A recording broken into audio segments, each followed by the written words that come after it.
Okay, here we go. Another video on Bang Si-hyuk, aka Hitman Bang, aka Chairman Bang of HYBE. Now, you might ask, do you love this man that much to the point of like standing him or be his fanboy? Not really.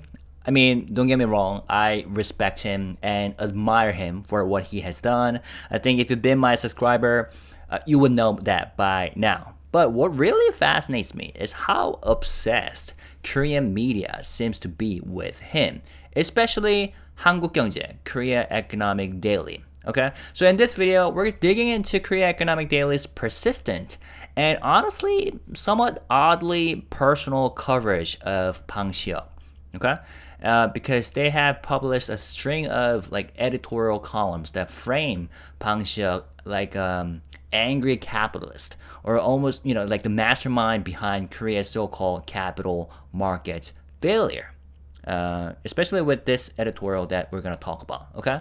And we're going to break down their emotional language, the repeated talking points, and how the same journalist who once praised Min Hee-jin last year is now using the same that contrast to vilify Bang Si-hyuk, okay?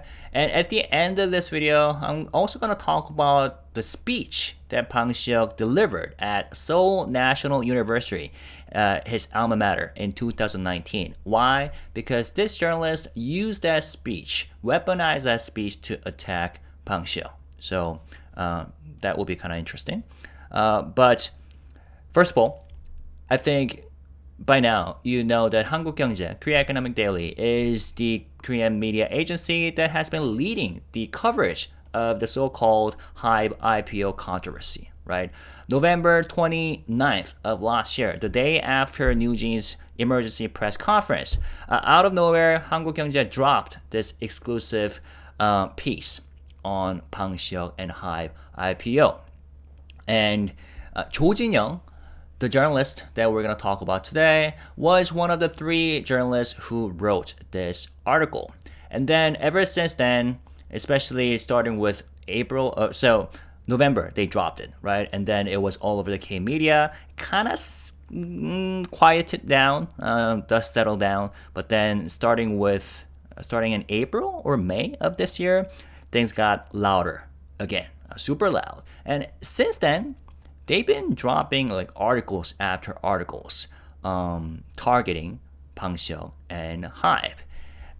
And on July 22nd, the journalist Jo Jin-young wrote a new piece, editorial column on Bang Si-hyuk. Okay, but before diving into today's media spin, let's rewind to what we covered in the last video. HYBE IPO drama explained what the media isn't telling you about Bang Si-hyuk controversy, which I posted 2 days ago. Okay, so we broke down the 3 in-depth articles from Deal Site, which is a media outlet known for its sober, finance-focused reporting. Not opinion pieces, and their coverage explained how HYBE's IPO deal with private equity firms actually worked, showing that the profit-sharing structure wasn't a secret scheme, but rather a risk trade-off requested by investors themselves. No one was forced to sell, and no one took a loss. And what this told us is that the issue isn't nearly as simple or as sinister as some Korean media outlets are making it out to be.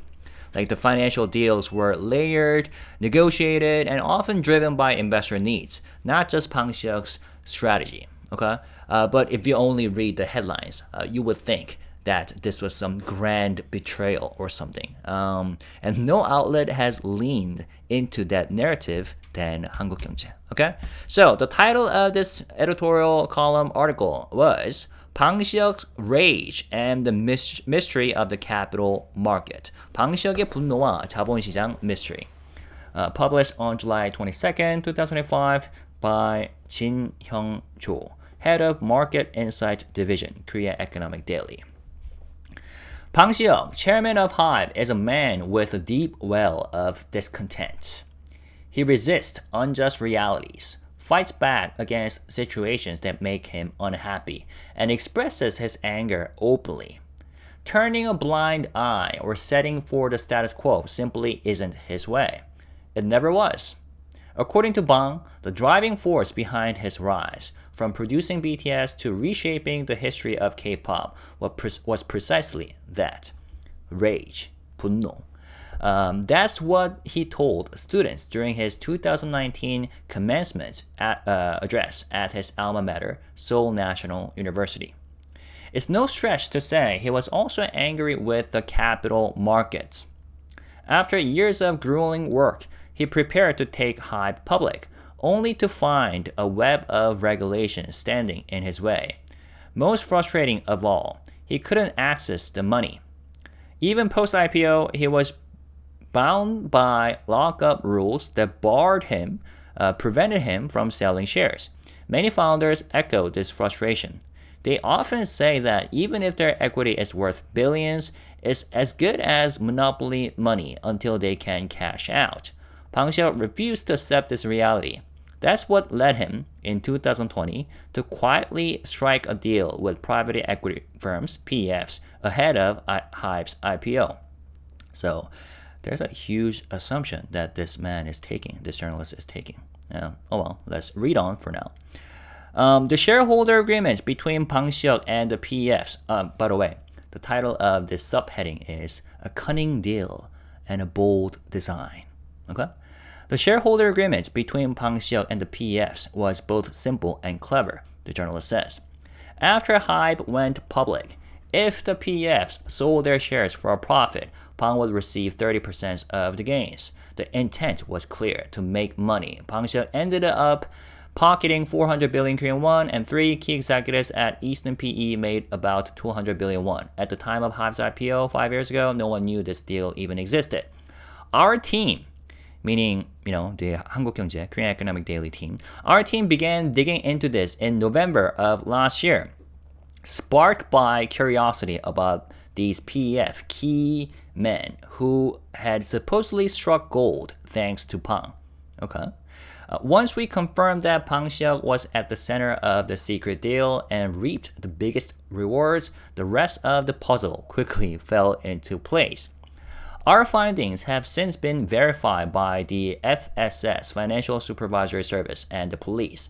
Despite HYBE being in IPO prep mode, Bang Si-hyuk allegedly misled existing shareholders into thinking the IPO would be delayed, so they would sell shares to PEFs backed by his acquaintances.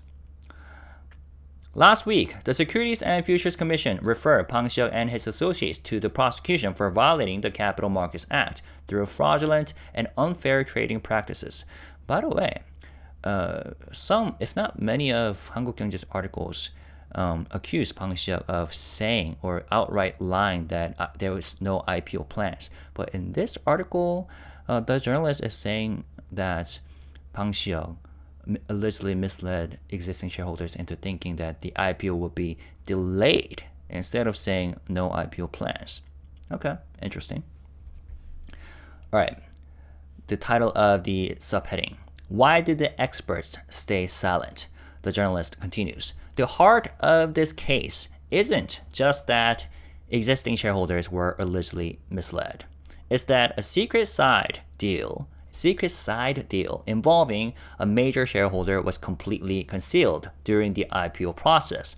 The PEFs bypassed lockup restrictions and dumped 4.99% of HYBE shares on the market in just 4 days post-listing, raking in over 425 billion Korean won. HYBE stock, which hit the upper limit of 351,000 won on its debut, crashed to the 150,000 range within a week, which is, by the way, this is me speaking, still higher than the IPO price. HYBE stock never fell below the IPO price in the first 2 years since the IPO. Okay, but back to the article. The journalist says, we don't need to spell out who got hurt. Okay, let me read that again. HYBE stock, which hit the upper limit of 351,000 Korean won on its debut, crashed to the 150,000 Korean won range within a week. We don't need to spell out who got hurt. So probably referring to the, its opinions that it's the retail investors, ordinary citizens who got damaged, hurt because of Bang Si-hyuk's greed.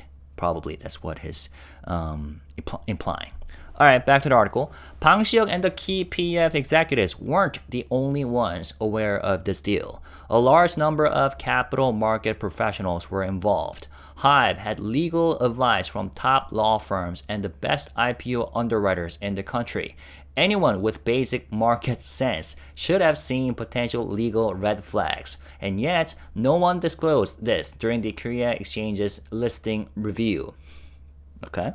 Nothing was included in the securities registration statement submitted to the FSS. Major financial institutions, including pensions, banks, and brokerages who funded the PEFs also looked the other way. 모르는 채 했다. The silence from Korea's top financial experts is staggering. The system failed to function entirely. That's what makes this case most infuriating and still such a mystery. Okay, that's how this article ends. So, what do you think? I feel like this 한경 editorial presents the HYBE IPO controversy as like a story of ambition driven by anger, like Bang Si-hyuk's anger, ultimately collapsing into what it portrays as a betrayal of the capital market. You know what I'm saying? The writing is pretty like dramatic, but once we set aside the emotional framing, the piece kind of reveals like several gaps, both factually and legally, based on what we have learned about the case from the deal site articles, right? The details. So let's take a look at it and talk about it more. So first, the column opens and closes with repeated references to Bang Si-hyuk's rage, this anger, like treating his personality as a kind of smoking gun. You know, it suggests that his dissatisfaction with regulation and limitations on IPO profits motivated him to cut corners. He makes it sound like. The journalist makes it sound like. But ambition or even frustration or anger is not a crime, you know? And this is not a legal argument. It's a rhetorical one. Like the author assumes, like hugely assumes, the reader will equate Bang Si-hyuk's temperament with wrongdoing without presenting proof that laws were actually broken. And in capital markets, like aggressive structuring and risk-taking aren't only legal, they're often how innovation gets funded and companies scale globally. And second, the article describes the earn-out agreements between Bang Si-hyuk and private equity funds as secret and cleverly designed, as if this makes them inherently suspicious. But it ignores the context, like the financial context. Like earnouts, putback options, and profit sharing arrangements are pretty common tools used between founders and early investors, especially when IPO timelines are unclear. And according to DealSite, which is a media outlet, once again, with more expertise in private capital, the original structure wasn't even Bang Si-hyuk's idea. It was based on terms previously negotiated with the so-called stick investment in 2018. So, in other words, this wasn't an improvised side deal. It was a continuation of, it was shaped by investor demands. Also, the article kind of fixates on the fact that HYBE's stock price fell after the IPO and that certain private equity funds exited early and profited. It could be unfortunate for some retail investors. A stock's post-IPO decline does not automatically signal fraud. Public markets are volatile by nature. If you're an investor, you know that. And they reward early information and timing, not fairness and outcome. And more importantly, like I said, HYBE stock stayed above its IPO price for almost 2 years, which contradicts, this is not HYBE stock, which contradicts, where is it? So like I said, HYBE stock stayed above its IPO price for almost 2 years, which contradicts the idea that investors were immediately harmed or deceived. Like large institutional exits after IPOs are not unusual. And what matters is whether material information was deliberately hidden. And this editorial provides no proof of that, only narrative framing. Additionally, the piece implies that silence from lawyers, regulators, and underwriters is evidence of complicity, that they're complicit. They have also done something wrong.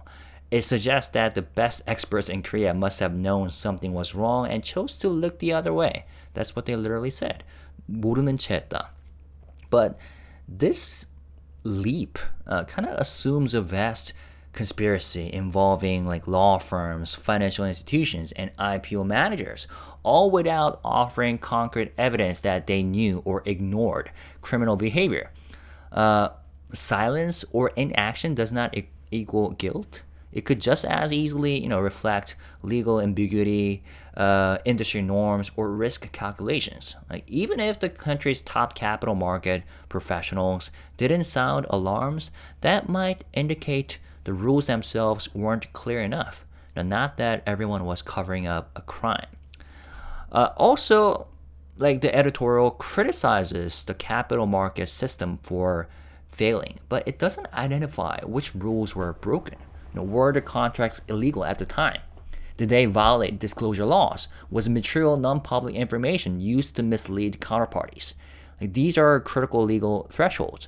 If the answer is unclear, then we're not dealing with the scandal in the traditional sense. We're dealing with the legal gray zone.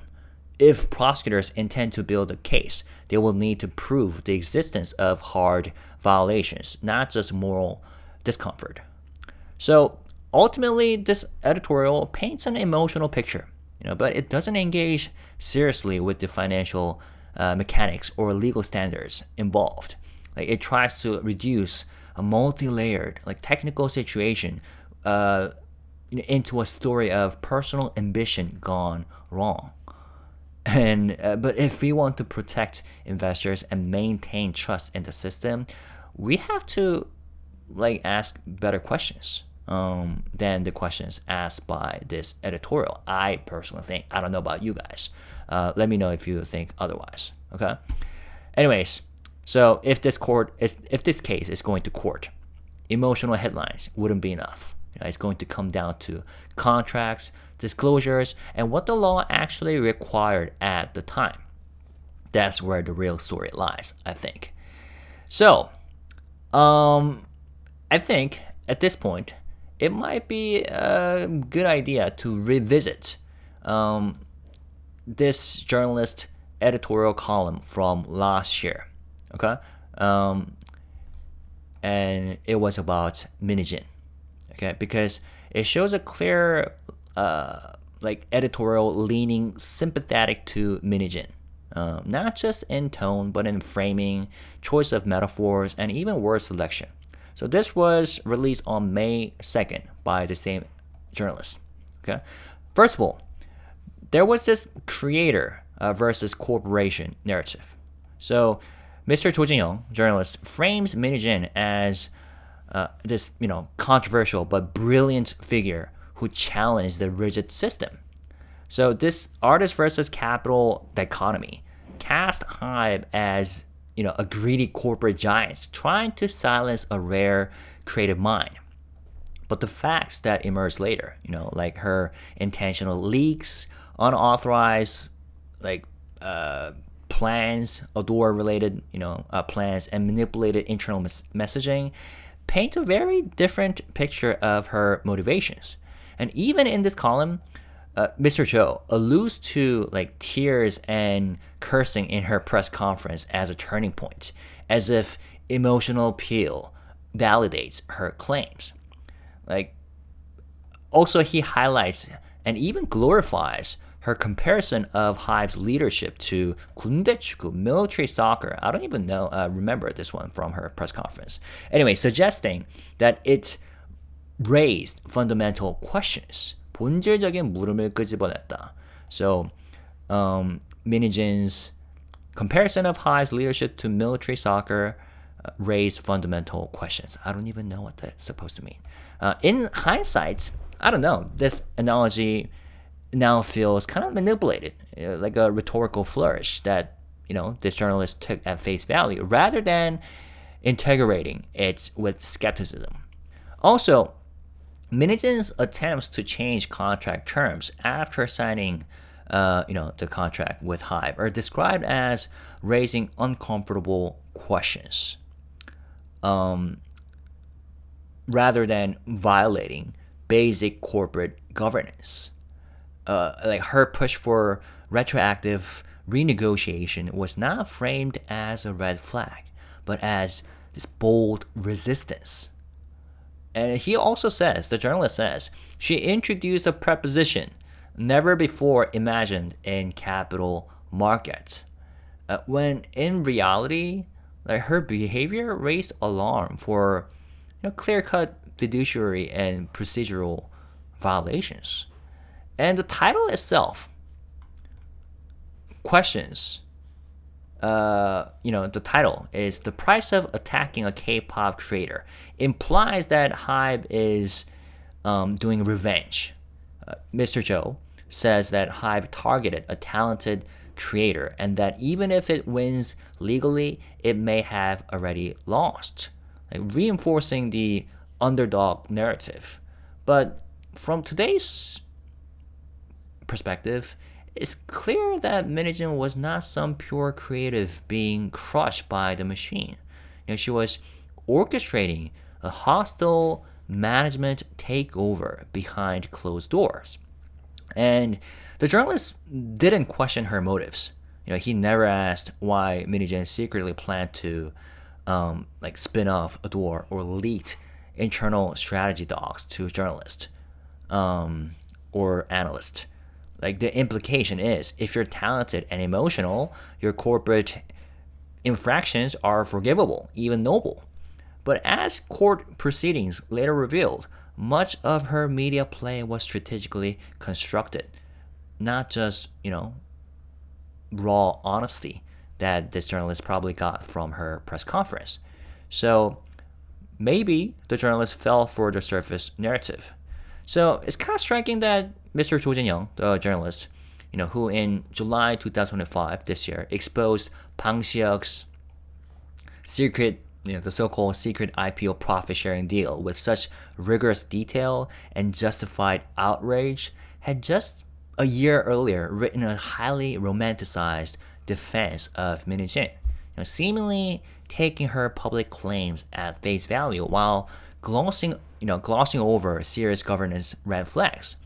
So, yeah, you might say, one can say he sounded biased from the beginning, because the contrast between the two columns, this one and this one, one emotional and symbolic, the other like forensic and prosecutorial, makes it kind of hard to ignore the double standard here. Okay, let's see. Yeah, what's next?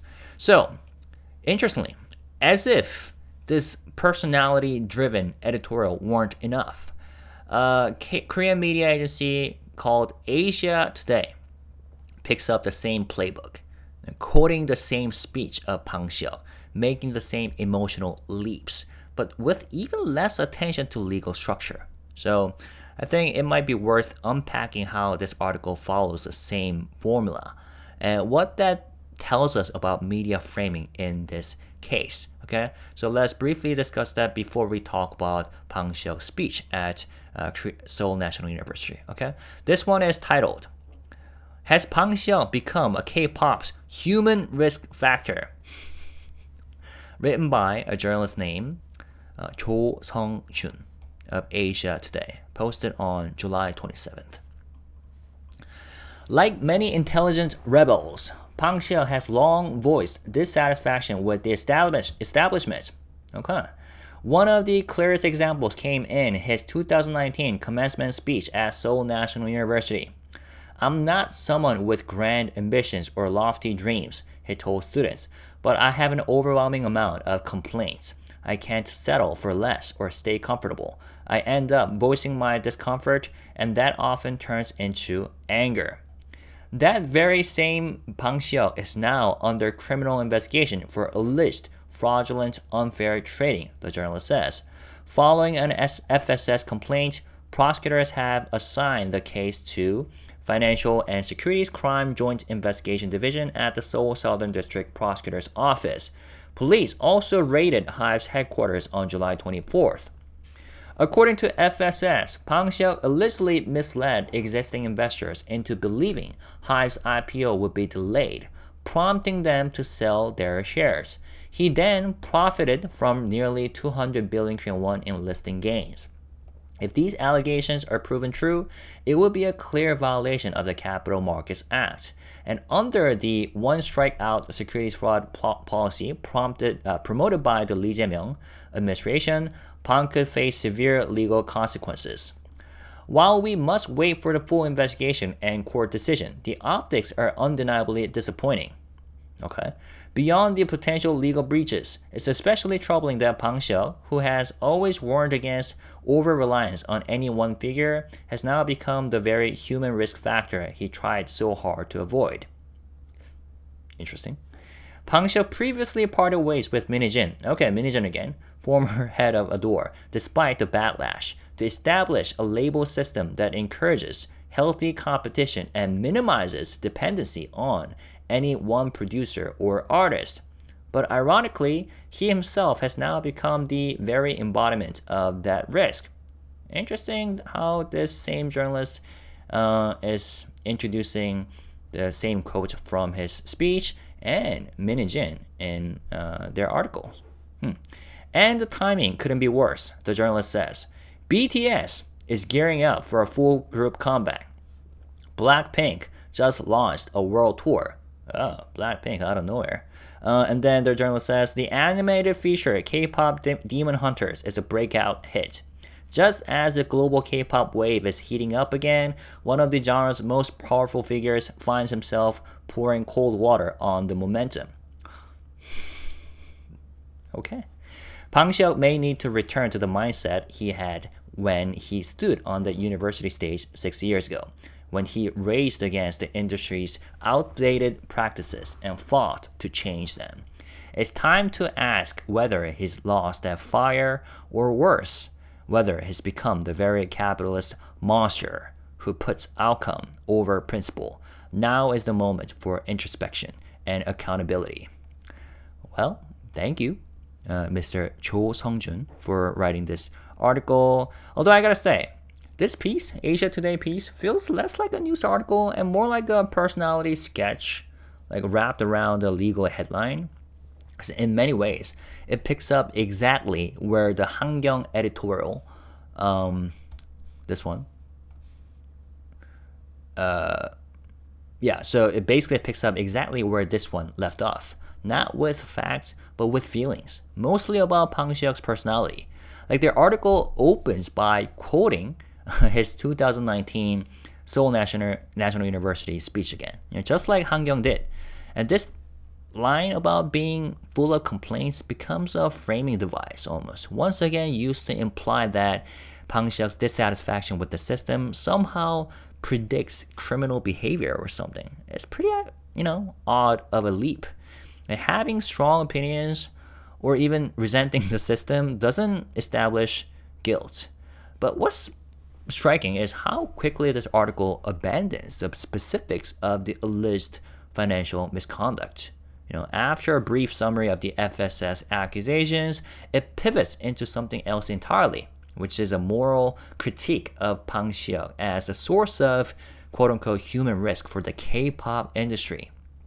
And this is where the article stops being about law or finance and becomes, like I said, something else entirely. It turns Bang Si-hyuk into a cautionary tale, someone who once warned others about over-relying on individuals, but has now supposedly become the very risk he feared. It might be clever storytelling, but it's still storytelling.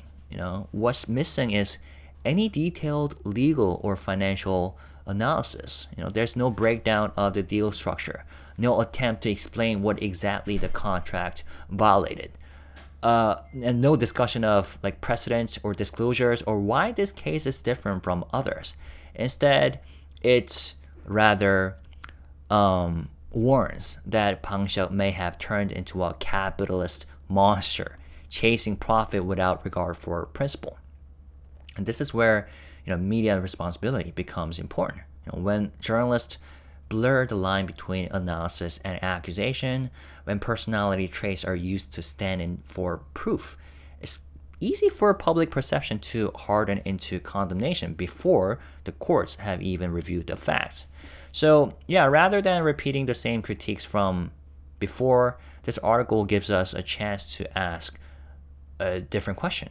Like, why are so many articles, Korean media articles, leaning on character analysis instead of legal evidence? And what does that say about how these stories of HYBE get told in Korean media? Because at this point, it's less about Bang Si-hyuk, the person, and more about the media ecosystem that keeps projecting its own anxieties and narratives onto him. So it seems like both 한국경제, Korea Economic Daily, and Asia Today opened their editorials by quoting the same 2019 graduation speech that Bang Si-hyuk gave at Seoul National University.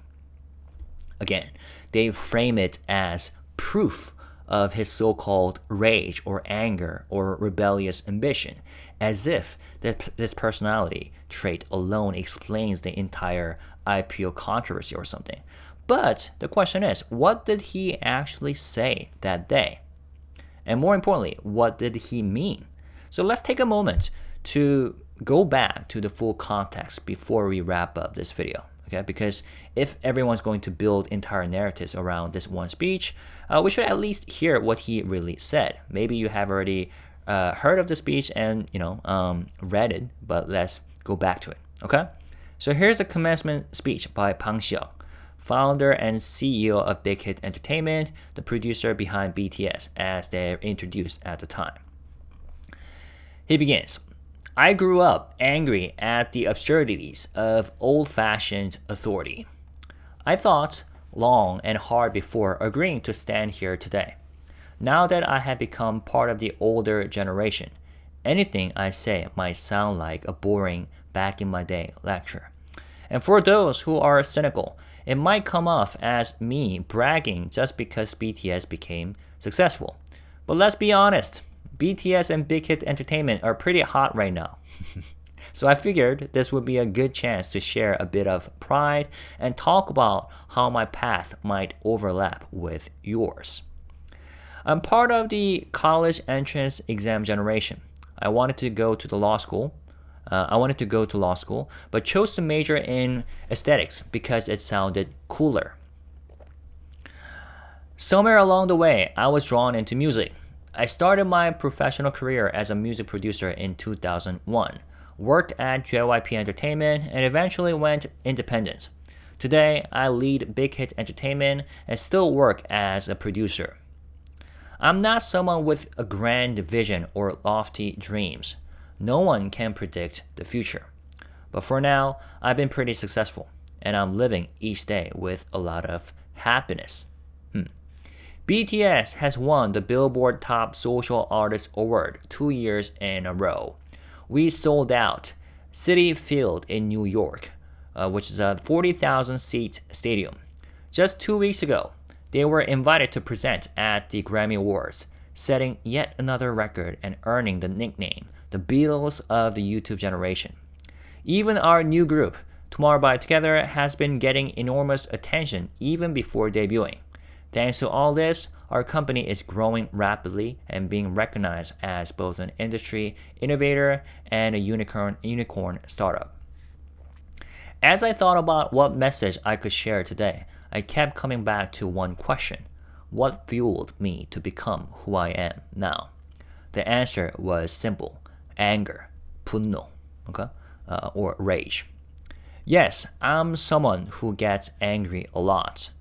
When I look back on my path to building Big Hit, the clearest image in my memory is an angry Bang Si-hyuk, 분노하는 Bang Si-hyuk. I was furious at people doing the bare minimum. I was furious about complacency. I felt a sense of mission to create the best content possible, and I pushed forward each day as if it were my last. Some of that's just my personality, but mostly I felt a deep responsibility to fans, people who turn to music for comfort and meaning. I could never betray that trust. Even as I pushed to create the best possible music, there were still countless things to be angry about. The music industry was riddled with unfair practices and absurd norms. I have worked in music for 18 years, and I have seen so many passionate colleagues and juniors become disillusioned. They love music, that's why they joined this industry, but they're constantly frustrated and exhausted. This industry has toxic traditions, exploitative deals, and a lack of respect from society. People are embarrassed to say they work in music. You have probably heard people say things like, it's okay to work for a gaming company, but don't ever work at an entertainment agency. It's not just industry workers who suffer. The fans, the ones who built K-pop into a global phenomenon, are still casually dismissed as fangirls, basuni. They're afraid to admit they like idol music. And our artists who bring comfort and inspiration to fans all over the world are constantly targeted by anonymous, baseless criticism. The content we pour our blood, sweat, and tears into is illegally distributed, profiting people who had nothing to do with its creation. This is why I'm still angry. The anger hasn't gone away. I'm not a revolutionary, but I'm someone who acts when he sees injustice, and I'll keep speaking up against the old guard. If I ever become one of them, I will direct that same anger inward. I will call myself out. I'll keep fighting to make sure the people who work in music are fairly recognized and treated with dignity. I want common sense to prevail in this field, and every time I see even a small change in that direction, it makes me happy.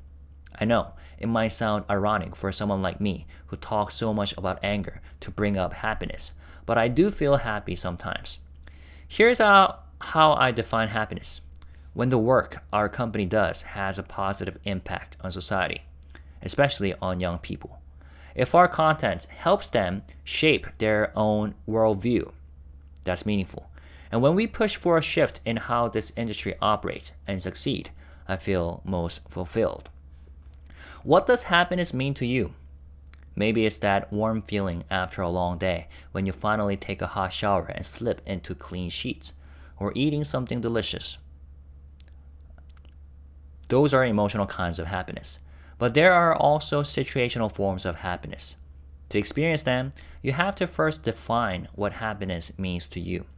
Then you have to work hard to put yourself in that kind of situation. Interesting. For some people, happiness might mean the stability of being a public servant, never worrying about job security or retirement. For others, it might mean becoming one of the world's richest people, like those on the Forbes list. If fame and power bring you happiness, then pursue them. The real danger is when you blindly chase someone else's version of happiness and end up frustrated and unhappy. Please don't do that. That's not your rhythm. That's not your swag. I like that. Whatever path you choose after deep reflection, you will face plenty of absurdity and nonsense out in the real world. And if that gets in the way of your pursuit of happiness, what will you do? I hope you will get angry like I did and fight back, because that's how things change. That's how this society moves forward. In the end, it all depends on you. Becoming a small-scale fighter for everyday justice isn't such a bad thing. That's where I'll end this rambling speech. Congratulations on closing such an important chapter of your lives. As you move into the next one, I hope you find happiness, real happiness. 10 or 20 years from now, I hope you can look back and say, yeah, I lived a good life. Personally, I would love for my tombstone to read, here lies Bang Si-hyuk, the angry man who lived happily. I like that. Until the day comes when common sense prevails and music content is valued for what it's worth, I'll keep living each day with urgency, burning with outrage, and savoring small moments of joy. So go out and define your own happiness, find it, and live a life that's completely, unapologetically yours. There we go. So that was a full speech. And if you're hearing for the first time, yeah, it's pretty powerful, I think. Vulnerable and honest. It's also deeply Korean in how it frames anger, 분노, not as something shameful, but as a kind of moral responsibility. Like a refusal to stay quiet in the face of unfairness. And back then, I'm pretty sure that resonated with a lot of people, especially fans, artists, and workers who felt ignored or disrespected by the industry they helped build. But Korean media, especially outlets like 한국경제 today, took lines from this speech and twisted them. I feel like, I don't know, what do you think? They turned his anger into ego, like his critique into confession. And they made it sound like he was admitting to being reckless, when in reality, he was pointing to how broken the system was. And he wasn't defending greed. He was calling out structural injustice, contracts that suffocate creativity, and fans who get mocked just for loving something deeply, and the way the industry profits off people while pretending they don't exist. So here's what I want to ask you now. That speech was from 2019. How do you see Bang Si-hyuk's words today? Like, do you still hear sincerity in them? Or do they read differently in 2025? And has your view of him changed because of what you read in the news, or because of how the media wanted you to see him? And do you think that anger he talked about, was it real, or was just part of a speech? So let me know in the comments. I will end right here. I'm curious where you stand. All right. And as always, when you add to the discussion by leaving your comments, let's stay positive, respectful, and classy. All right. Peace and love. Thank you guys. Bye bye.